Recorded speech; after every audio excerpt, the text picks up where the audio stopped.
Assalomu alaykum aziz obunachilar.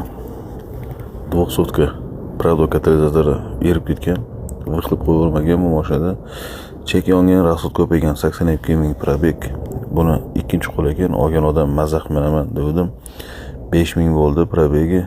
Olganimdan beriga 5 mingda уже ish ko'rsatdi, chek yonib mashina bashi bo'g'ilib yurolmay qoldi deyapti. Bundan tashqari buni ikkinchi mashinamiz ham bor. Lexus mashinamiz, xuddi shunaqa variant, faqat Lexus. Ko'rib turganingizdek yangi katalizatorlar qo'yib beriladi. Olinmaslarga podpiska, like, atmetkani gumillatinglar. Akalar, podpischilarga Liboy katalizator $500 bo'ladi, $1000 bo'ladi, polovina sena qilib beramiz. Bu Lexus katalizatorini ko'ryapsizlar. Lexus katalizatori ham xuddi shunaqa yonib ketgan, 93 ming, 94 mingga boryapti, o'sha probeg bo'ladi.